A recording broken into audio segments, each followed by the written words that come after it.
Hey everybody, welcome back. So today I want to talk to you, yes, from my car. I was working in the library and obviously I can't make a video on the library since that wouldn't be quiet. So I decided just to knock this video out while I was in my car. So anyways, now that you know what a challenge group is, I want to talk to you about how to run a great challenge group.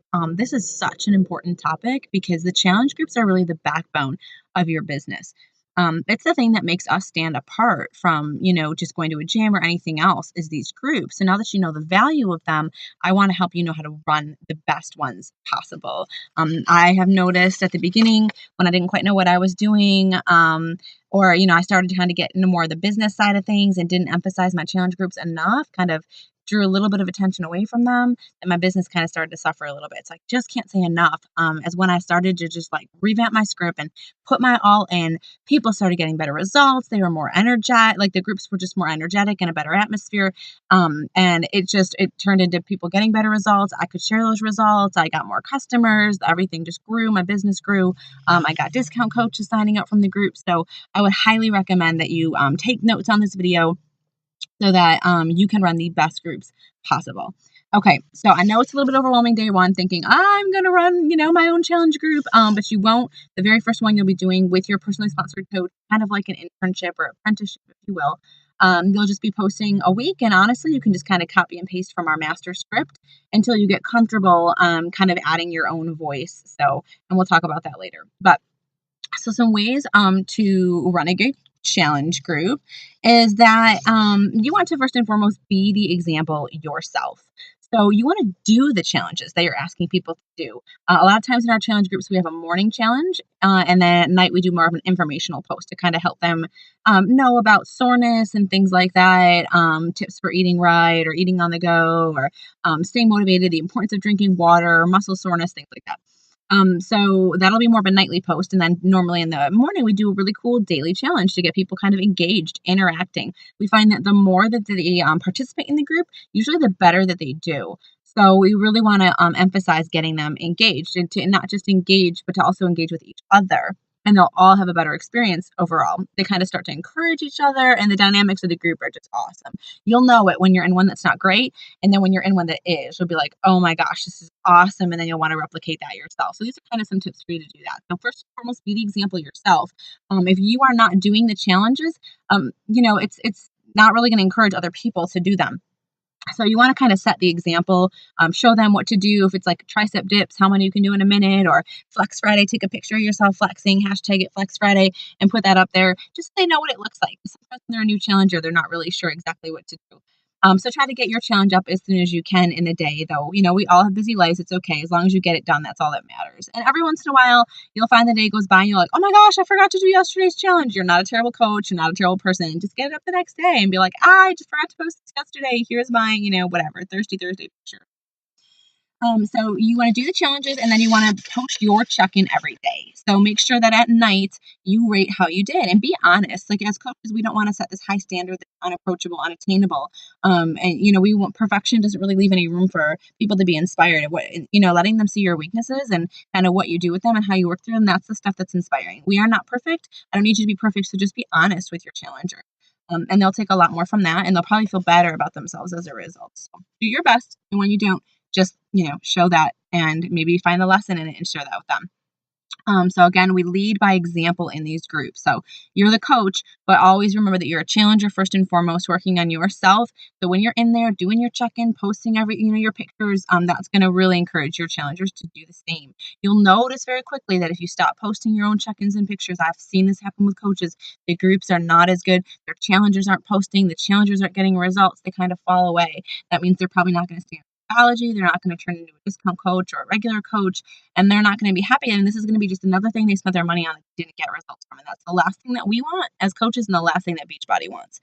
So, the next thing after being the example is that you want to post, if you are the coach that is running the challenge group, or you're one of the coaches running it. So usually we pair up with 2, 3, 4 coaches. So everybody usually has a week to post. You are going to be that person in the week you're posting. You'll post 2 times a day. You want to do that at the same time every day so people know what to expect. They know when it's coming. Let's say in the morning, you want to post at like 10 a.m. That's going to be a little bit too late. A lot of people have already got up, started their day. So we want to try to make that morning post between like 7 and 8 a.m.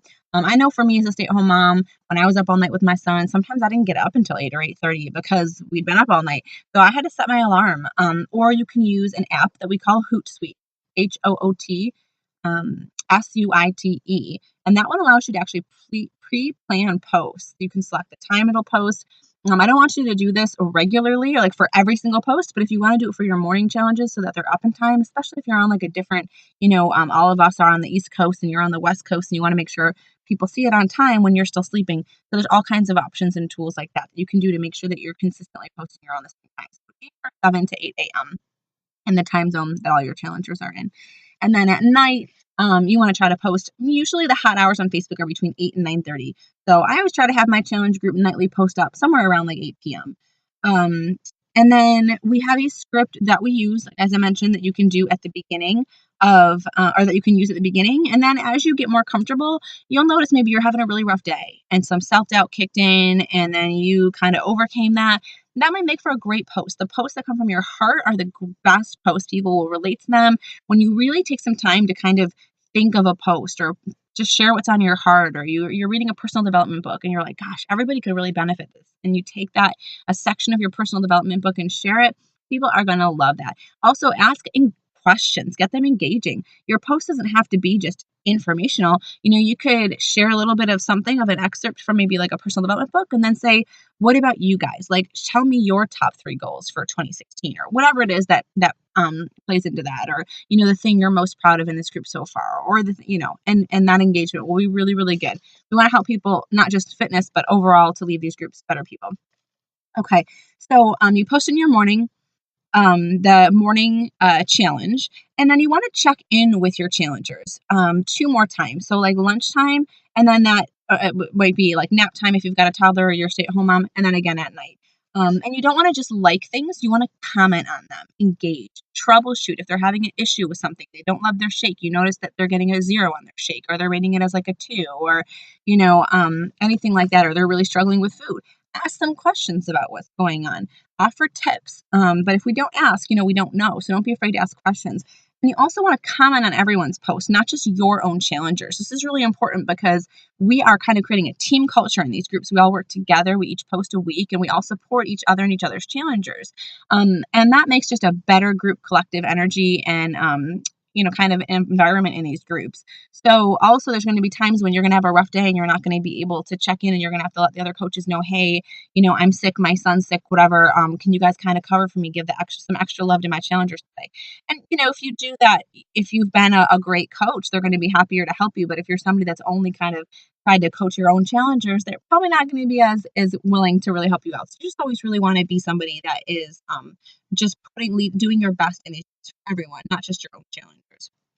And then if you aren't posting, that week, if you aren't the coach that week, you're still a coach in the group. And so you really want to be still active and engaged, even almost more so when you're posting, just take that extra time that you have that you're not making a post to really give some love to the challenger. So you're still just as engaged then.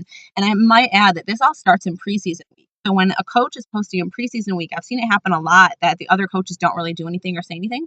When there's a call for, an introduction, make sure you get your intro up as a coach right away. Again, we lead by example.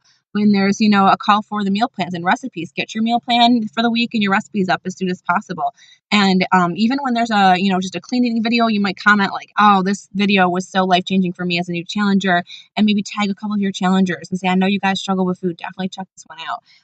So always be engaged in preseason. That's when people are really learning what they need to set themselves up for success. It's a really important week.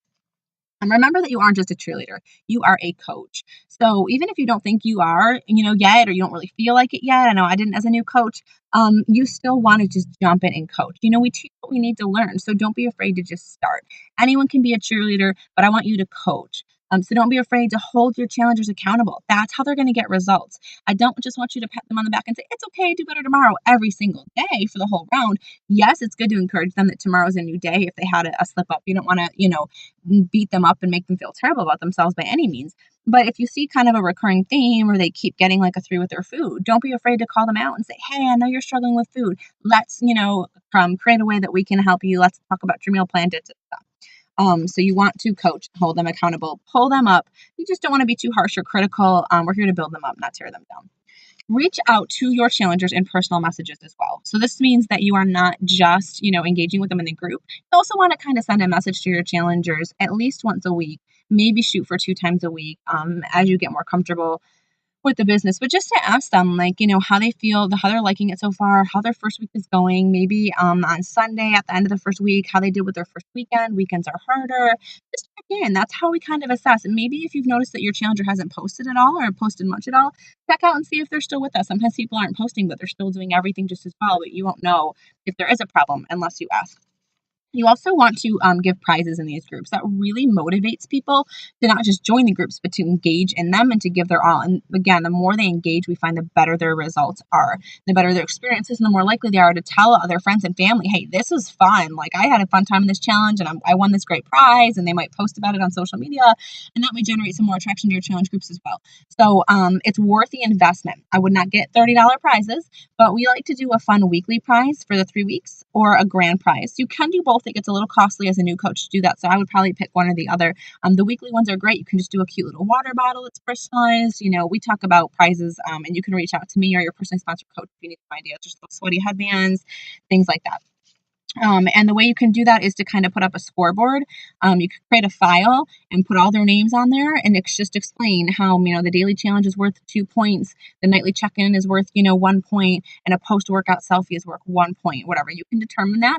And then you can even have them so you don't have to worry about tallying it all just to save you time. You can actually have them be the ones that add their points each day as they go along, so that you don't have to do that. You can do kind of like an Excel spreadsheet for them, and that'll tabulate the points so you know who the winner is.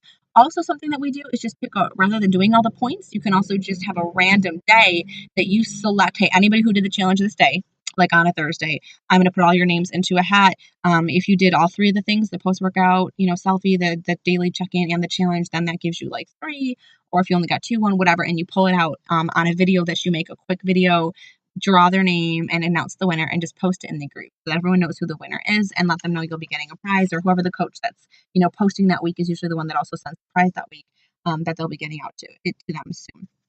So also, you want to, when you follow up in messages with your challengers, I mentioned kind of reaching out to them in a PM, you also want to follow up with them about Shakeology. This is really important because that is something that will turn them over into discount coaches and possibly even coaches. So you want to follow up with them about a week into the group and ask them how they're liking Shake. And then after that, you want to ask them a week later if they're noticing the benefits and kind of go over those benefits again, like boosting their energy, extra weight loss, improved hair, skin, and nails. They're noticing the sugar and sweet tooth cravings have decreased. That helps place the value, because sometimes they're noticing these things, but they kind of completely forgot, oh yeah, that's the shake. Now you've got that value placed on the product. And then a week later, around week 3, when you reach out to know if they're thinking about staying on the shake, there's a heavy chance that they're going to want to, because they know how much good the shake is doing. And then you can present the discount code. Also want to work with your challengers to set goals. So this is something that you can do in that preseason week, or you can help them do one-on-one, just to set a goal for maybe their first week. It might be something as simple as, I want to drink less coffee creamer, or start to go down from 2 cups a day to 1 cup a day of coffee, or whatever that may be. Help them set those goals for their first week, for maybe the end of the round, and then 30 days, 60 days, 90 days, kind of from there. That's a really great way to help them keep reaching for those goals and stay motivated. You also want to use videos here and there when you can. So you could make the daily check-in, or you could make your nightly post in a video. It's not really something I would do every day. It's a fun way to keep the groups engaged and just kind of keep it fresh and new. Also, you want to revamp your challenge group scripts from time to time. So if you're somebody that's using the same daily challenges, for those 21 days or 30 days, and then a new group starts and a lot of your challengers come back into it, it's the exact same thing. It won't be as engaging for them. So a neat thing to think about is kind of coming up with maybe 3 different scripts, and I'll have them on our team page that you can use. You could kind of rotate through those scripts so that the daily challenges are a little bit different, keeps it fresh, keeps people engaged. Also, playing with the prizes is a great thing that you can do too. and changing those up here and there. And also remember, there's going to be some people who join your challenge groups and who really never participate, who spend the money and they just don't do it. And it doesn't mean that you didn't do any, that you did something wrong. It just means that they weren't ready. So you've kind of got to do what you can do. All these tips that I just said for running a great group, but do remember that there is really nothing. It's not always your fault. Sometimes people are just not ready. You got to just do your best and forget the rest. Also, one last thing, really place an emphasis in your groups on measurements and pictures because it's something that we throw in there on like Saturday or Sunday before the group starts. But I have to tell you that there are a lot of people who won't do it, and we don't always see like big changes on the scale. We see them in before and after pictures. People just don't understand the importance of that coming in. It's really easy to kind of forget. I really want to reach out to them personally and make sure your challengers have done that. You could even start a group thread in just your challengers that are in that group. Just make sure everyone's done it and explain why it's so important. This is going to be huge because they'll see these results in 21 days and be like, oh my gosh, when they see them side by side, I had no idea. And it'll keep them going. But also, you have an opportunity then to share those pictures with their permission to hopefully inspire other people. Just be like, I'm so proud of you. You did so great. I would love to share this on my personal page. I don't have to tag you in it, or I can, but it would just so inspire, I think, others to get started on their journey too. And that's going to help people in Facebook see in your social network that your people in your groups are getting results. And they're going to be, that's more apt for you kind of to join your groups and to get you more customers and give that awesome recognition to your challengers, which is a great thing to do. I hope all this helps you run great challenge groups. If you have any questions, just feel free to let us know. And have a great day.